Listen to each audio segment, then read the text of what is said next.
Congress party కోసం రాజకీయంగా ముందుండి పోరాడిన నేతల పరిస్థితి ఇప్పుడు ఆ పార్టీ అంతర్గత వర్గాల్లో తీవ్ర చర్చకు దారితీస్తోంది. పార్టీ కోసం కేసులు ఎదుర్కొని జైలుకు వెళ్లిన నేతలను అధినేత జగన్ పూర్తిగా విస్మరిస్తున్నారనే ఆరోపణలు క్రమంగా బలపడుతున్నాయి. ముఖ్యంగా జోగి రమేష్ వ్యవహారం వైసీపీ క్యాడర్ ను కలిచివేసే అంశంగా మారింది.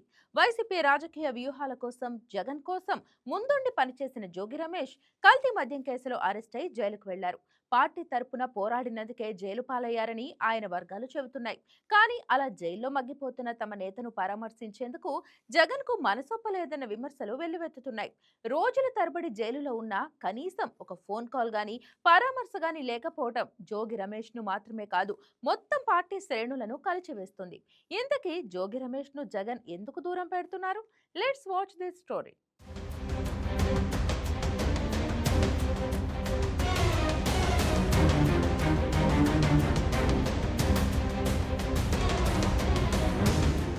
వైసీపీ అధికారంలో ఉన్నప్పుడు మంత్రి జోగి రమేష్ కీలక పాత్ర పోషించారు.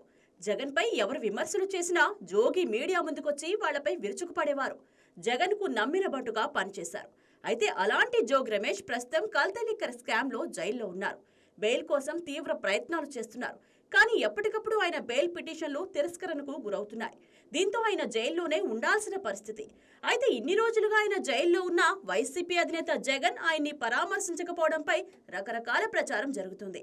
ఈ పరిస్థితికి మరింత బాధ కలిగించే అంశం ఏంటంటే, జోగి రమేష్ ను అరెస్ట్ చేసినప్పుడు కొందరు సొంత పార్టీ నేతలే సంబరాలు చేసుకున్నారనే ప్రచారం జరుగుతున్న నేపథ్యంలో ఆ ప్రచారం చేసిన తన సొంత పార్టీ నేతలనే పరామర్శకు పంపడం. ఇది జైల్లో ఉన్న జోగి రమేష్ కు పుండుపై కారం చల్లినట్టయిందని పార్టీ వర్గాలే అంటున్నాయి. పార్టీ కోసం జైలుకు వెళ్తే పట్టించుకోరు, కానీ తన ఇమేజ్ కు నష్టం చేసే వాళ్లను మాత్రం ఆదరిస్తారా అన్న ప్రశ్న క్యాడర్లో వినిపిస్తోంది.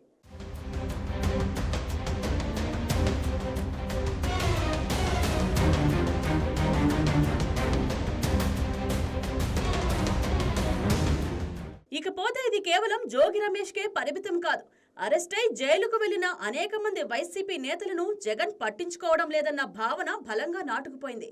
ఆ జాబితాలో చెవిరెడ్డి భాస్కర్ రెడ్డి, పిన్నెల్లి రామకృష్ణారెడ్డి, మిథున్ రెడ్డి వంటి కీలక నేతల పేర్లు కూడా వినిపిస్తున్నాయి. ఎన్నికల ఫలితాల తర్వాత పార్టీ క్లిష్ట పరిస్థితిలో ఉన్న సమయంలో క్షేత్ర స్థాయిలో పోరాడుతున్న నాయకులకు అధినేత నుంచి అండలేకపోవడం తీవ్ర నిరాశకు గురిచేస్తుందని పార్టీ వర్గాలు అంటున్నాయి. ప్రారంభంలో మాత్రం జగన్ 1-2 సార్లు నెల్లూరు, విజయవాడ జైళ్లకు వెళ్లి అరెస్టైన వైసీపీ నేతలను పరామర్శించారు. అప్పుడు పార్టీ కష్టాల్లో ఉన్నప్పుడు జగన్ అండగా ఉంటారన్న భావన క్యాడర్లో ఏర్పడింది. కానీ ఆ తర్వాత అదే స్థాయిలో స్పందన లేకపోవడం, మిథున్ రెడ్డి వంటి నేతలను కూడా పట్టించుకోకపోవడం ప్రశ్నార్థకంగా మారింది. జోగి రమేష్, పిన్నెల్లి రామకృష్ణారెడ్డి, చెవిరెడ్డి వంటి నేతలు జైలుకు వెళ్లినప్పుడు ఆరంభంలో కొంత హడావిడి కనిపించినా కాలం గడిచే కొద్దీ జగన్ పూర్తిగా దూరంగా ఉన్నారనే వాదన వినిపిస్తుంది. ముఖ్యంగా అత్యంత సన్నిహితుడిగా పేరున్న చెవిరెడ్డి భాస్కర్ రెడ్డిని కూడా పరామర్శించకపోవడం పార్టీ వర్గాలను ఆశ్చర్యానికి గురిచేస్తోంది. తాము చేసిన తప్పులన్నీ పార్టీ కోసం, జగన్ కోసం కాదా? మరి కష్టాల్లో ఉన్నప్పుడు కనీసం పలకరించరా అన్న ఆవేదన ఆయా నేతల మాటల్లోనే కాదు, వారి అనుచరుల ఆవేశంలోనూ స్పష్టంగా కనిపిస్తోంది.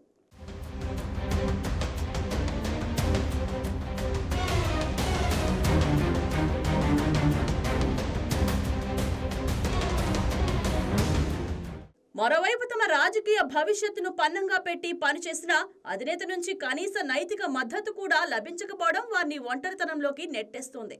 పార్టీ కోసం ఎంత కష్టపడ్డా చివరికి మనమే ఒంటరి వాళ్లమవుతామా అన్న భయం నేతల్లో పెరుగుతోంది. ఈ పరిణామాలు పార్టీ భవిష్యత్తుపై కూడా ప్రభావం చూపే అవకాశం ఉందని రాజకీయ విశ్లేషకులు అంటున్నారు. ద్వితీయ శ్రేణి నాయకత్వం ఇప్పటికే రేపు మనకు ఏదైనా జరిగితే పార్టీ అండగా ఉంటుందా అనే సందేహంలో పడిపోయింది. జగన్ వ్యవహార శైలి ఇలాగే కొనసాగితే పార్టీ కోసం ముందుండి పోరాడే వారి సంఖ్య తగ్గిపోవడం ఖాయమన్న అభిప్రాయం వ్యక్తమవుతోంది. నాయకులను కలుపుకోకపోవడంలో జగన్ విఫలమవుతున్నారనే సంకేతాలు వెళ్లడం వల్ల పార్టీలో అంతర్గత విభేదాలు పెరిగే ప్రమాదం కూడా ఉంది. ఇప్పటికే కొందరు నేతలు మౌనంగా ఇతర పార్టీల వైపు చూసే పరిస్థితి ఏర్పడుతోందని ప్రచారం జరుగుతోంది. రాజకీయాల్లో అధికారం లేనప్పుడు నాయకులకు ధైర్యం చెప్పడం, భరోసా ఇవ్వడం అత్యంత కీలకం. అదే పార్టీని నిలబెట్టే ప్రధాన బలం. కానీ ఆ విషయంలో జగన్ వెనకబడ్డారని సొంత పార్టీ నేతలే మదనపడుతున్నారు. ఒకప్పుడు జగన్ కోసం ఏదైనా చేస్తాం అన్న భావనతో పనిచేసిన నేతలు ఇప్పుడు జగన్ మనల్ని పట్టించుకుంటారా అన్న ప్రశ్నతో నిలిచిపోయారు. వైసీపీకి ఇది కేవలం ఒక వ్యక్తిగత అసంతృప్తి కాదు, పార్టీని క్రమంగా లోపల నుంచి ఖాళీ చేసే ప్రమాద సంకేతం. జైలులో ఉన్న నేతల నిశ్శబ్ద వేదన, బయట ఉన్న క్యాడర్లో పెరుగుతున్న అనిశ్చితి, ఇవన్నీ కలిస్తే వైసీపీ భవిష్యత్తు ప్రశ్నార్థకంగా మారుతోంది.